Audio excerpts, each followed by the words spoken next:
October 10th, 2024, Dauphin Island, Alabama. It was supposed to be a quiet getaway. Just a weekend on the Gulf Coast, salt in the air, the hush of the waves, and no distractions. For 75-year-old Harold Beckett, it was a rare chance to reconnect with his daughter and spend uninterrupted time with his 5-year-old grandson, Liam. Harold had retired 4 years earlier from his job as a civil engineer in Fort Myers, Florida. A quiet man, the kind who fixed things without being asked and remembered birthdays without reminders. After his wife passed in 2021, his world had grown smaller, but Liam had brought light back into it. On that Friday afternoon, they arrived at the beach house off Bienville Boulevard. Weather was calm, mid-70s, low humidity. Locals said it was one of the last perfect weekends before the chill of fall rolled in. Harold was up early the next morning. He made pancakes while Liam played with a toy fire truck on the kitchen tiles. Around 10 a.m., they headed to the beach, hand in hand. The sand was soft, the tide low. There were only a few other families on the shore. His daughter, Rachel, stayed back to pack a cooler. Harold watched Liam laugh as he chased foam along the shoreline. The boy's joy was contagious. Harold, still spry for his age, kicked off his sandals and walked beside him, water brushing their ankles. But the sea is never truly calm. About 20 feet out, a subtle undertow had begun to build. Unseen, unannounced. The National Weather Service would later confirm a mild rip current advisory that hadn't reached most local news alerts. Liam, in his excitement, ventured farther than he realized. A wave surged unexpectedly, knocking him off his feet. It wasn't deep, barely to Harold's thighs, but the current was deceptive. It pulled sideways, not just out. Harold reacted instantly. He stepped forward, arms out. "Liam," he called. The boy coughed, trying to stand. Another wave hit. Harold lunged forward, the undertow catching both of them. He wasn't panicked. Not yet. He'd taught high school swimming courses in the 80s. He understood water. What he didn't anticipate was how much strength had left his body over the years. His knees buckled as the current dragged at them both. Still, he managed to reach Liam. He wrapped his arms around the boy's waist and planted his feet, trying to shift their angle away from the current. It worked, briefly. But the water was stronger than memory, and his body wasn't what it once was. "Hold my neck, baby," he told Liam, hoisting him onto his back. The boy clung tight. Step by step, Harold trudged forward, waist deep now, then thigh deep. He could see Rachel running down the beach, dropping the cooler. Her screams whipped through the wind. "Dad!" Another wave slammed into them, knocking Harold to one knee. Liam whimpered. His fingers tightened on his grandfather's collar. Harold didn't speak. He just gritted his teeth, eyes fixed on shore. One more step. Then another. He fell again. This time he didn't rise, but he used the fall. Let the wave push Liam forward. Just far enough for a stranger, a jogger who'd heard the screams, to wade in and grab the boy's arm. Rachel reached them seconds later, sobbing, pulling Liam close. The stranger turned back. "Sir?" But Harold was gone. For a moment the water seemed still, eerily so. Then the surface broke. A flash of Harold's arm, then his shoulder, then nothing. The stranger who'd pulled Liam to safety, later identified as 34-year-old Coast Guard mechanic Trevor Lang, didn't hesitate. He dove in again, cutting through the churning water, scanning for movement. Rachel stood frozen at the shoreline, Liam clutched in her arms, shaking violently, his face buried against her shoulder. Trevor resurfaced 30 feet out, gulped air, then dove again. 10 more seconds, then 20. Still no sign of Harold. By the time emergency responders arrived, 6 minutes after the 911 call, Trevor had gone under 3 times. A local volunteer firefighter held him back as he tried to go again. "You'll drown too," he warned. The Dauphin Island Fire Department launched a rescue boat. A small crowd had formed, beachgoers drawn by the chaos, standing in silence. Rachel sat in the sand, clutching Liam, who now stared blankly at the waves. They found Harold 47 minutes later. He was located 60 yards down the shoreline, face down, caught on a sandbar near an old pier. When the medics reached him, his pulse was gone. They attempted CPR on the boat, then again on the shore. But his lips were blue, his skin cold. They called the time of death at 11:42 a.m. Rachel heard the words. She didn't react at first. She just nodded, as if it had been inevitable all along. Later that evening, inside the tiny 2-bedroom rental house, she found Harold's phone on the nightstand. The lock screen was a photo of Liam, taken just 2 days earlier, on his tricycle, grinning ear to ear. Next to the phone was a folded piece of paper. His handwriting. A note. Brief. Just a few lines. "If something ever happens to me, know I've already had more life than I expected. I've loved deeper than I deserved. Rachel, keep him laughing. That's what matters. Dad." The funeral was held a week later in Fort Myers at St. Peter's Methodist Church. It was standing room only. Former colleagues, neighbors, even old students came. Many brought stories about how Harold never raised his voice, how he always offered to fix broken gutters or mow lawns for widows in the neighborhood, how he carried hard candy in his glove box for every child he met. Liam sat beside his mother in the front pew. He wore a little suit and held a drawing he'd made, a crayon sketch of Grandpa swimming like Superman. During the service, Rachel spoke. She told the congregation how, after her mother's death, Harold had shown up every Sunday with groceries, how he'd driven 5 hours just to attend Liam's kindergarten orientation, how he never missed a birthday or a chance to say, "I love you," and how on a quiet Saturday morning, he died the way he lived, protecting others before himself. That night, back in Florida, Rachel tucked Liam into bed. He asked, "Is Grandpa in the sky now?" Rachel hesitated. Then she said softly, "No, baby, he's in the waves." Liam blinked. "But the waves are scary." She kissed his forehead. "Not anymore, not where he is." 2 months passed. Rachel had returned to work part-time, balancing grief with the rhythm of daily life. Liam resumed preschool, though his teachers said he'd grown quieter. He no longer played near the sandbox or raised his hand during story time. He often drew pictures of the ocean, always blue, always with a small man holding a child by the hand. Rachel began to notice small changes in herself too. She started keeping Harold's old sweater on the armchair in the living room, never moving it. She played his favorite records on Sunday mornings, mostly Motown, as if the notes could summon his presence.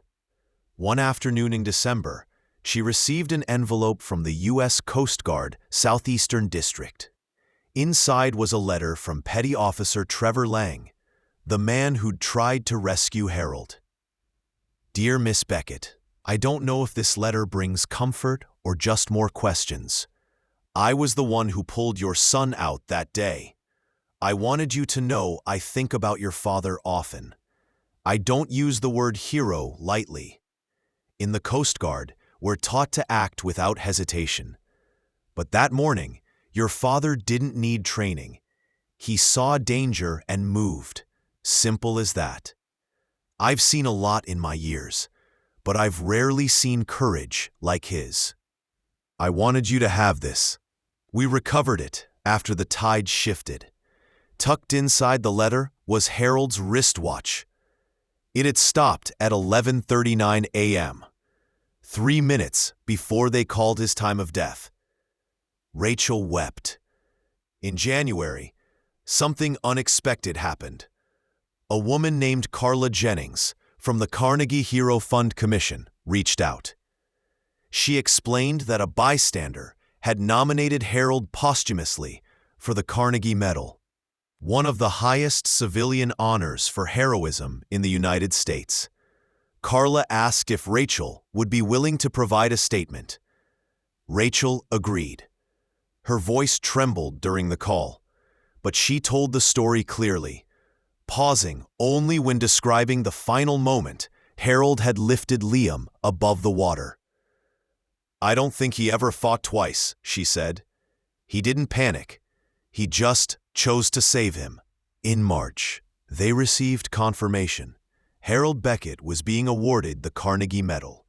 The formal citation read, "In selfless disregard for his own safety, Mr. Beckett entered dangerous surf to save his grandson, and in so doing, gave his life." His actions exemplify the highest traditions of civilian heroism. The ceremony was scheduled for May 16, 2025, at the Mobile Civic Center, less than an hour from where Harold had died.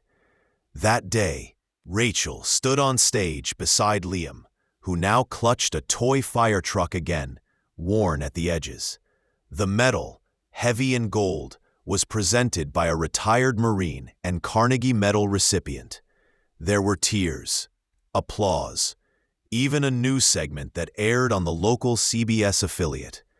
But the most powerful moment came afterward, in the lobby, when a young mother approached Rachel. "I was on the beach that day," the woman said, holding a toddler in her arms. "I didn't know what to say back then. I just wanted to tell you, your father made me believe in good again." Rachel didn't reply. She just nodded, lips tight, her hand resting gently on Liam's shoulder. The Carnegie Medal now rested on a small wooden shelf in Rachel's home, next to a framed photo of Harold and Liam, taken the summer before at a park in Fort Myers. In the picture, Harold held an ice cream cone in one hand and Liam in the other. Both were laughing, unposed, unfiltered. The kind of moment you don't know is a goodbye until much later. Rachel had begun speaking to a therapist, not just for herself, but for Liam too. His drawings became brighter in the spring, still oceans, but now with sunbeams, still waves, but with boats.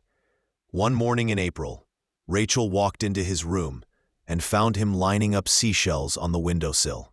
"Where did you get these?" she asked. Liam shrugged. "Found them in the backyard." "There were no shells in their backyard." She said nothing, just watched as he carefully spaced them, lips moving softly as if in conversation. In June, Rachel took Liam back to Dauphin Island. Some told her it was too soon, that returning to the scene of Harold's death would re-traumatize them both. But for Rachel, it was never about the death. It was about where her father had lived in his final hour, about the choice he made, about giving Liam the gift of memory, not avoidance. They rented the same beach house on Bienville Boulevard, the same creaky porch swing, the same pine floors that Harold's boots had once touched. The first morning, Rachel and Liam walked to the shore, just after sunrise. The beach was empty. The tide was low. Liam stood still, staring at the waves. Rachel knelt beside him. "Do you remember it?" she asked. He nodded. "He was like a boat," he said softly. "He took me to the land." She blinked back tears. Then Liam pointed. "Look, just beyond the tide line, a single dolphin arced through the surf, graceful, silent." Rachel smiled. "Maybe he came to say hi." Liam didn't answer. He just took her hand, and they stood like that for a long time. Back in Fort Myers, Rachel began writing a letter. It wasn't to the Coast Guard or to the Carnegie Fund. It was to a local elementary school. She proposed a program, Water Smart Kids. designed to teach young children the basics of ocean safety. Not with fear, but with confidence. Sponsored in memory of Harold Beckett. It launched that September. Liam was the first student to sign up. The instructors gave him a tiny laminated badge with his name on it. He wore it proudly, even to bed. "Why do you want to learn about the ocean?" one teacher asked him. Liam replied, "So I can be like Grandpa, brave in the water." Years passed. Rachel remarried eventually, gently, quietly, to a kind man named Alex, who never tried to replace Harold, but honored him in every way that mattered. Liam grew, tall and curious, a good student, a quiet leader. On the 15th anniversary of Harold's death, Liam, now 17, stood on the shore of Dauphin Island again. This time, as a junior lifeguard with the local patrol, he carried a rescue tube, wore a red uniform, and on his wrist, he wore the same watch they had recovered from the tide years ago. Repaired, restored. It ticked softly as he stared at the ocean, steady as his grandfather's hands once were. The lifeguard stand on Dauphin Island wasn't much, just a tall wooden platform with a white canopy that offered a sliver of shade against the southern sun. But to Liam, it felt sacred. He volunteered weekends and holidays, especially during peak summer, keeping watch over families who came to build sandcastles and dip their toes in the same waters that had once nearly taken him. It was never about heroism. It was about presence. Sometimes, on quiet days, he'd scan the waves and imagine Harold out there, not as a memory, but as motion. In the crash of surf, in the shift of tide, in the rhythm of the sea breathing in and out. And in that, there was comfort. Not closure, not erasure, just peace. That August, while helping teach a beach safety workshop to elementary school kids, Liam was approached by a boy who couldn't have been more than 7. "Is it true you were saved in the water?" the boy asked, eyes wide. Liam smiled gently. "Yeah, when I was about your age." "By a lifeguard?" "No," Liam said. "By my grandfather." The boy thought about that. Was he a superhero? Liam considered the question for a moment. "Yes," he said, "but not the kind in a cape." That evening, back at home, Liam sat in his room and pulled out an old, faded envelope, creased at the corners, soft with age. Inside was the note Harold had left years ago, the one Rachel had found on the nightstand. "If something ever happens to me, know I've already had more life than I expected. I've loved deeper than I deserved." Liam ran his fingers over the words, mouthing them silently. Then he added his own, scribbled gently in pencil below the final line. "I remember, Grandpa. I remember everything." 3 weeks later, Hurricane Elsa hit the Gulf. Though Dauphin Island avoided a direct strike, the outer bands brought heavy surf, flash flooding, and several emergency rescues. On the second day of the storm, a 9-year-old boy was swept off a sandbar while chasing a soccer ball. His parents screamed from shore, helpless against the current. Liam saw it unfold. He didn't hesitate. He grabbed the rescue buoy, sprinted through the foam, dove under the first wave, and reached the boy just as he disappeared beneath the water. It was instinct, muscle memory, and legacy.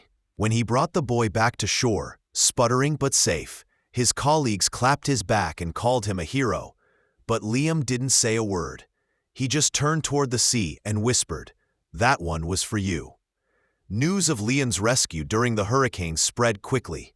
It made the local paper. "Teen lifeguard saves boy from rip current during Storm Elsa." The article mentioned his training, his calm under pressure, his timing. But it didn't mention Harold. And that was okay. Liam knew some legacies didn't need headlines. They were lived, not printed. That night, Rachel found the clipping on the counter. She smiled, ran her thumb across the words, and quietly placed it in the same wooden box that held the Carnegie Medal and Harold's old pocket knife. No need for a frame, just memory. In his senior year of high school, Liam applied to several colleges. Most were coastal. He was drawn to the water, always had been.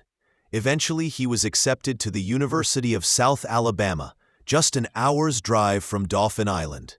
He declared a double major, oceanography and emergency management. When asked during orientation why he chose that path, he simply said, "Because one saved me and the other raised me." His professor nodded, not pressing further. There was something settled in Liam's voice, something rooted. By his second semester, Liam had joined a student-led initiative to improve beach safety signage across the Gulf Coast. Most warnings were too small, too vague, or poorly placed. He proposed brightly colored markers with visual cues that even a child could understand. Yellow flags with cartoon waves, red signs with a hand, and "Stop, Strong Current." His proposal gained traction. The local council approved a trial pilot at Dauphin Island and Gulf Shores. Within months, lifeguards reported fewer near drownings and more informed beachgoers. It wasn't dramatic, but it saved lives, quietly, consistently, like Harold once did. One early morning in May, Liam returned to the island to volunteer during the annual Waves of Safety youth program. An event started in part because of his mother's advocacy years ago. He stood before 30 children on the sand, holding a whistle and a rescue float. "Okay," he said, kneeling to their level. "Today we're going to learn what the ocean is saying, because waves talk. You just have to learn how to listen." One girl raised her hand. "What if you're scared?" Liam nodded. "That's okay. Even brave people get scared. But the trick is knowing what to do next." He paused. "Because knowing can save someone you love." That night, he walked the shoreline alone. The wind was soft, the tide low. He closed his eyes and listened. There were no voices in the wind, no miracles in the clouds, just the steady roll of surf and the feeling, deep in his chest, that he was exactly where he was meant to be. By his junior year, Liam had become a fixture on Dauphin Island. Locals knew him. Lifeguards looked up to him. Even the older fishermen along the pier greeted him with a respectful nod. To many, he was the Beckett boy, but not because of what had happened, because of what he'd built afterward. Rachel watched from a quiet distance. Her son had grown into a man with steady hands and clear eyes, a man who walked with purpose but never rushed. The kind of man, she often thought, Harold would have been proud of. One evening, as they sat on the back porch of the same beach house they had rented years earlier, Rachel handed Liam a small, weathered box. "I've been holding this for a long time," she said. Inside was a compass, old, brass, the glass slightly scratched. "It was his," she added. "He carried it in his tackle box, said it helped him feel less lost when Mom died." Liam turned it over in his palm. The needle trembled, then settled. True north. "Thanks, Mom," he said softly. Later that summer, tragedy struck again, but not within their family. A local boy, 13 years old, went missing after a storm surge pulled him off a sandbar. His body wasn't found for 2 days. The town grieved. The boy's name was Noah Lang, the nephew of Trevor Lang, the Coast Guard officer who had once tried to save Harold. The funeral was small, quiet. Liam attended without speaking, standing in the back row. Afterward, he approached Trevor in the parking lot. They hadn't spoken in years. "I'm sorry," Liam said simply. Trevor nodded, eyes red. "Feels like I should have done more."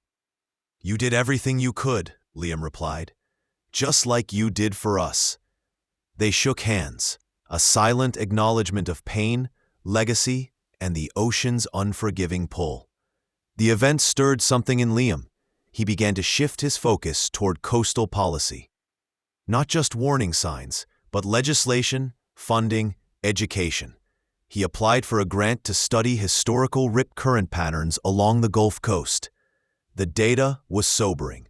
Between 2000 and 2025, over 900 lives had been lost to rip currents in the U.S., more than to shark attacks, boat accidents, and lightning combined.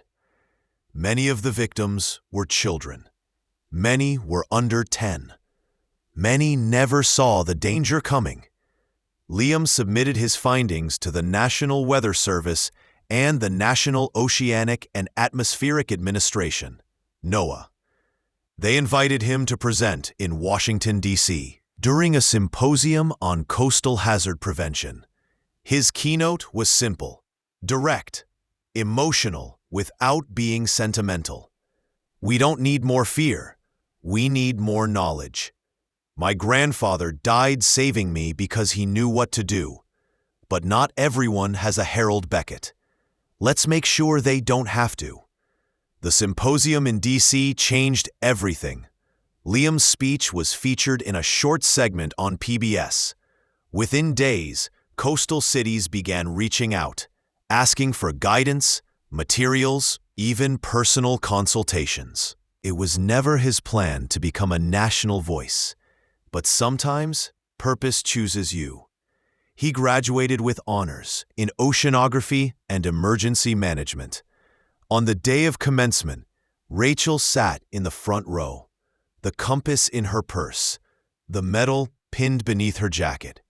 She didn't cry until he crossed the stage. That night, Liam sat on the porch again, just like years ago, only now, taller, stronger, quieter. He sipped coffee from a mug with Beckett Rescue Team, printed in navy blue across the side. He stared at the sea and whispered, "Thanks for catching me, Grandpa. I'm still swimming." In the fall of that year, Liam returned to Dauphin Island one more time, this time with an architect and a city planner. Together, they walked the stretch of beach near the old pier, discussing placement for a new ocean safety education center.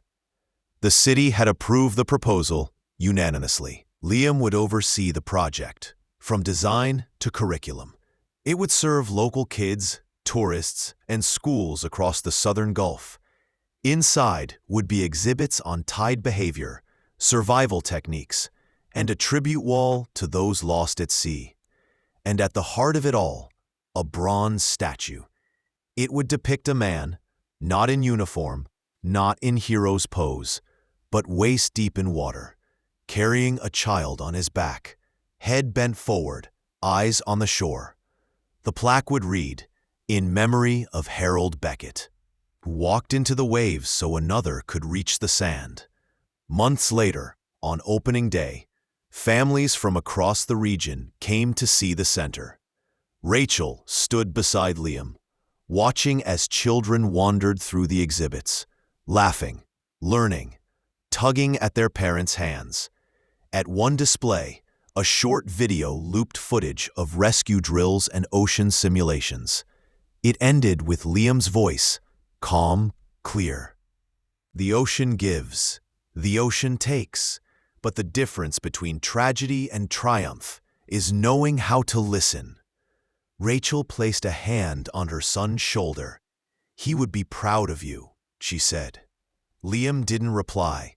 He just smiled, eyes glassy, then looked out through the wide glass windows facing the water. That evening, after the crowd had left and the lights had dimmed, Liam returned to the shoreline one last time. The wind was stronger than usual, the waves choppier but still familiar. He took the compass from his pocket and held it to the wind. The needle trembled and then stilled.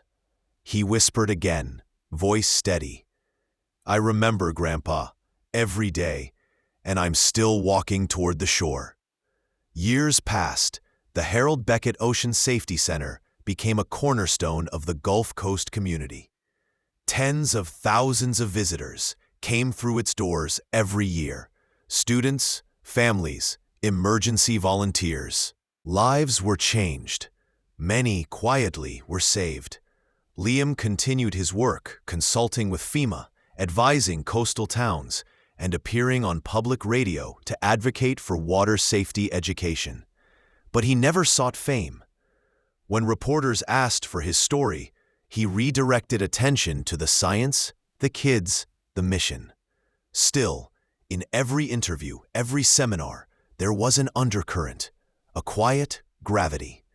People could feel it, even if they didn't know its name. And those who did, those who'd heard the full story, understood that Liam Beckett didn't just build programs, he carried a legacy. On what would have been Harold's 90th birthday, Rachel and Liam returned once more to Dauphin Island. The town had since installed a commemorative marker near the original rescue site.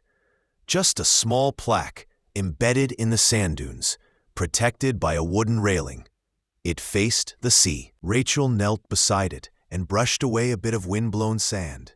Her fingers paused on the inscription. He gave everything, so his grandson could have everything. She looked up at Liam, now in his 30s, still calm, still strong. But the boy in her heart was never far away. "I see him in you every day," she said quietly. Liam swallowed hard and nodded. They stood in silence for a while. The waves rolled in and out. That evening, Liam walked the shore alone, barefoot, the cold sand pressing softly into his soles. He carried something in his hand, an old watch, repaired many times, still ticking.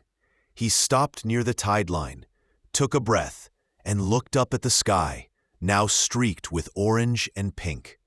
Then he crouched low, placed the watch gently on the sand, and let the tide take it. Some things, he understood now, aren't meant to be held forever. Some things must return to where they came from. Epilogue. Every year, on October 10th, the Beckett Center holds a candlelight walk on the beach. No speeches, no fanfare, just footsteps in the sand leading toward the surf. Children hold their parents' hands. Survivors walk quietly. Some carry seashells. Others place flowers in the water. And at the end of the line, a tall man always stands still, holding a lantern. He doesn't say much, just lights the way. The ocean remains. So do the stories. And so does love. If this story moved you, if it reminded you of someone you love, please take a moment to like this video, subscribe to the channel, and share your thoughts in the comments below. Every voice matters. Every story deserves to be heard. Thank you for listening.